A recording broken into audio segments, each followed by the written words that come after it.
کیا سمجھتے ہیں کہ یہ حالات اب اگلے 2-3 ماہ میں کیا ٹھیک ہو جائیں گے, چیزیں سیٹل ہو جائیں گی؟ کچھ ایک کانفیڈنس بلڈنگ میجرز اداروں کی جانب سے بھی آ رہی ہیں, تو مذاکرات بھی شروع ہیں, تو اوور آل انالیسس کیا ہے بینگ اے جرنلسٹ آپ کی ساری صورتحال پر؟ دیکھیں سوراب بھائی, ایک چیز نا ہمیں ماننی پڑے گی, پاکستان کی اسٹیبلشمنٹ نے اپنا ٹریک ریکارڈ امریکہ کے حوالے سے بڑا سیدھا رکھا ہے ہمیشہ, بڑی کلیئرٹی ہے ان کے مائنڈ میں. پاکستانی اسٹیبلشمنٹ نے کبھی بھی امریکہ کو نہ نہیں بولا, پاکستانی سیاستدان امریکہ کو کبھی کبھی نہ بولتے ہیں. السلام علیکم ناظرین. عمران ریاض خان کے پہلے انٹرویو میں سنسنی خیز انکشافات کے بعد دوسرے انٹرویو نے بھی کھلبلی مچا دی. آئیے دیکھتے ہیں. آپ کے رہنے والے لوگ ہیں نا, یا خیبر پختونخوا کے شہری علاقوں میں رہنے والے لوگ ہیں, ہم سب کو جھولیاں اٹھا کر دعائیں دینی چاہیے رجیم چینج کرنے والوں کو کہ تمہارا بہت شکریہ, تم نے ہماری آنکھوں کا آپریشن کیا, تم نے ہمیں بتایا کہ ہمارے باقی بہن بھائی کس تکلیف سے گزرتے ہیں, کس کرب سے گزرتے ہیں. ہمیں تو پتہ ہی نہیں تھا, ہم تو اس درد کو, اس دکھ کو سمجھتے ہی نہیں تھے.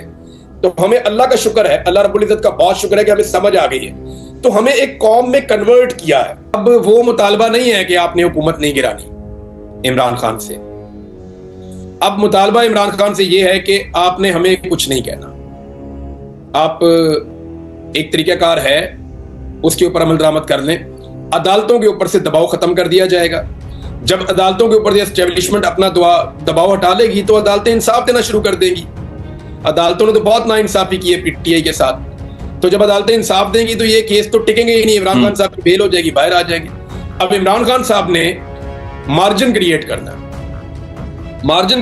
ہے پاکستان کے اداروں کے لیے, اور وہ عمران خان صاحب کر سکتے ہیں. دیکھیں 25 کروڑ پاکستانی عوام کے, یعنی ہر بندہ جس کا دماغ کام کرتا ہے یا روٹی کھاتا ہے, وہ کم از کم یہی سوال پوچھ رہا ہے آخر مسئلہ کیا ہے. عمران صاحب, اب آپ کا فیوچر کیا ہے پھر؟ اب آپ کی فیملی کو, مجھے پتا ہے کہ آپ کی بچیاں بہت زیادہ سہمی ہوئی ہیں, ڈری ہوئی ہیں, ملک سے باہر آپ کی ساری فیملی چلے گی, آپ کے والد صاحب عمر کے اس حصے میں ہیں کہ انہیں ملک سے باہر جانا پڑا. سو what's the future؟ اب مستقبل کیا ہے, آپ کیسے دیکھتے ہیں پھر ان چیزوں؟ دیکھیں میرا مستقبل پاکستان کے ساتھ ہے. جی, پاکستان ٹھیک ہے تو میرا مستقبل ٹھیک ہے, پاکستان ٹھیک نہیں ہے تو میرا مستقبل ٹھیک نہیں ہے. میرا تو بڑا سمپل یہ ہے کہ یہ ملک ٹھیک ہو جائے گا تو ہمارا مستقبل بھی ٹھیک ہو جائے گا, یہ ملک ٹھیک نہیں ہوگا تو ہمارے مستقبل کا اللہ حافظ ہے. دوسری ایک چیز میں آپ کو بتاؤں, میرا یہ ایمان ہے کہ میں اپنے بچوں کو ایک وقت کا ایک لقمہ یا ایک روٹی بھی نہیں دے سکتا, وہ میرا رب دیتا ہے. میں انہیں نہیں پال سکتا, میرا رب پالتا ہے. میں ان کی تربیت کرنے کی کوشش ہی کر سکتا ہوں, انہیں میرا رب سمجھائے گا, ان کو میرا رب پالے گا, ان کی میرا رب تربیت کرے گا. وہ زیادہ بہتر جانتا ہے کہ کس کو کس حالات میں کس طرح اس نے رکھنا ہے. مشکل حالات انسان کو سکھاتے ہیں. ہاں والد کے بارے میں مجھے اپنے والد کے بارے میں افسوس ہوتا ہے کہ یہ ان کی آرام کرنے کی عمر ہے, یہ ان کی عمر ہے کہ وہ ریلیکس کریں. ساری زندگی انہوں نے بڑی محنت کی ہے اپنے بچوں کو پالنے کے لیے, سروائیول کے لیے. ہم کو بہت لینڈ لارڈ لوگ نہیں تھے, لیکن انہوں نے بڑی لمبی اسٹرگل میں اپنی زندگی گزاری ہے میرے فادر نے. تو میں چاہتا تھا کہ وہ اس میں آرام کریں, لیکن ان کے لیے بڑی رسپانسبلٹیز ہیں, نئی ذمہ داریاں ہیں. وہی اب میری پوری فیملی کو سپورٹ کر رہے ہیں. خود وہ پاکستان میں نہیں ہیں, کاروبار ان کے بند ہو گئے ہیں. باہر اب انہوں نے نیا کام بھی شروع کیا ہے, وہ باہر بزنس بھی کر رہے ہیں, بچوں کو بھی دیکھ رہے ہیں, میرے بچوں کو دیکھ رہے ہیں, اپنے بچوں کو بھی دیکھ رہے ہیں. پھر گھر بند پڑا ہے, ساری چیزیں بند پڑی ہیں, ان کو مینج بھی کرنی ہے. پھر وہ میرے ساتھ بھی رابطے میں رہتے ہیں, میری خیریت کی بھی ان کو فکر ہوتی ہے. تو میں نے ان کے لیے کوئی اچھے حالات نہیں چھوڑے. یعنی میں بعض اوقات اپنے آپ کو اس میں بلیم بھی کرتا ہوں, لیکن میرے پاس جو آپ نے سوال پوچھا اس کا جواب کوئی نہیں ہے. میں کوشش ہی کر سکتا ہوں نا کہ میرے بچے جہاں پہ بھی رہیں, اسکول میں جائیں, جہاں پہ بھی رہیں, جو ہے وہ نارمل لائف گزارنے کی کوشش کریں. اور اس میں میری والدین کا, میری بیگم کا, ان کا بڑا رول ہے. وہ کوشش کرتے ہیں بچوں کو مینج کرنے کی اور چیزوں کو مینج کرنے کی. امید ہے اللہ تعالیٰ کوئی بہتر راستہ نکالے گا. لیکن اگر میں آپ کو یہ کہوں کہ ہمارے لیے سب سے بہتر کیا ہے, تو وہ پاکستان کے حالات بہتر ہوں, نارملائز ہوں, یہاں فریڈم آف اسپیچ ہو, ہمارے اوپر اس قسم کی جو فسطائیت ہے وہ بند ہو جائے, یہ ظلم اور جبر بند ہو جائے. تو سب سے بہتر تو ہم اپنے گھر میں ہیں کہ ہم سارے اپنے گھر میں واپس آئیں, واپس آ کے ہم اپنے جو ہے میرے بچے اپنے اسکولس کے اندر جائیں جہاں پہ وہ بچپن سے پڑھتے رہے ہیں. میں اپنے گھر سے, اپنے دفتر سے, اپنے شہر سے کام کروں, سب سے بہتر یہ ہے. لیکن اگر ملک ایک غلط سمت میں جا رہا ہے اور میں اس میں 1% بھی رول پلے کر پا رہا ہوں یا ½ بھی کر پا رہا ہوں, اور اس کے لیے مجھے یہ قیمت چکانی پڑ رہی ہے, تو یہ کوئی بڑی قیمت نہیں ہے, کوئی بات نہیں, خیر ہے. عمران صاحب, جو پذیرائی یا جو محبت آپ کو پاکستانی عوام سے ملی ہے, یہ کبھی آپ نے سر ویسے سوچا تھا یا اس کو آپ کیسے دیکھتے ہیں؟ یعنی آج آپ سر